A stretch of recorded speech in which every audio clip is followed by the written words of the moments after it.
یہ ہیں اللہ کے نبی حضرت سلیمان علیہ السلام، جنہیں اللہ تعالیٰ نے ایک عظیم سلطنت عطا فرمائی، ایک ایسی بادشاہت جس میں انسان، جنات، پرندے اور جانور سب ان کے حکم کے تابع تھے۔ اللہ نے انہیں یہ معجزہ بھی عطا کیا تھا کہ وہ پرندوں اور جانوروں کی زبان سمجھ سکتے تھے۔ ایک دن حضرت سلیمان علیہ السلام اپنی عظیم فوج کے ساتھ ایک وادی سے گزر رہے تھے۔ ان کے لشکر میں انسان بھی تھے، جنات بھی، گھوڑے بھی، اور آسمان میں پرندے منظم انداز میں اڑ رہے تھے۔ یہ شان و شوکت دیکھنے کے لائق تھی۔ یہ جگہ وادی النمل کہلاتی تھی۔ یہاں بے شمار چیونٹیاں رہتی تھیں۔ جب ایک چیونٹی نے حضرت سلیمان علیہ السلام کی فوج کو قریب آتے دیکھا تو اس نے گھبرا کر اپنی ساتھی چیونٹیوں کو خبردار کیا۔ وہ بولی، اے چونٹو، اپنے گھروں میں داخل ہو جاؤ، کہیں سلیمان اور ان کی فوج تمہیں کچل نہ ڈالے اور انہیں اس کا احساس بھی نہ ہو۔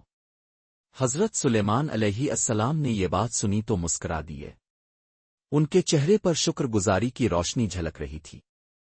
پھر اپنے عاجزی کے ساتھ اپنے رب سے دعا کی، اے میرے رب، مجھے توفیق عطا فرما کہ میں تیری نعمتوں کا شکر ادا کروں جو تو نے مجھے اور میرے والدین کو عطا کی ہے، اور ایسا عمل کروں جو تجھے پسند آئے، اور اپنی رحمت سے مجھے اپنے نیک بندوں میں شامل کر۔ جب فوج آگے بڑھ گئی تو چیونٹیاں سکون سے اپنے گھروں سے باہر نکل آئیں۔ وادی پر روشنی اور سکون پھیل گیا۔ پرندے آسمان میں منظم انداز میں اڑ رہے تھے، اور حضرت سلیمان علیہ السلام اطمینان سے یہ سب دیکھ رہے تھے۔ یہ واقعہ ہمیں یہ سبق دیتا ہے کہ اللہ کے نبی بھی عاجزی اختیار کرتے ہیں، چھوٹی سے چھوٹی مخلوق بھی اللہ کے نظام میں اہم ہے، اور شکر گزاری مومن کی سب سے بڑی پہچان ہے۔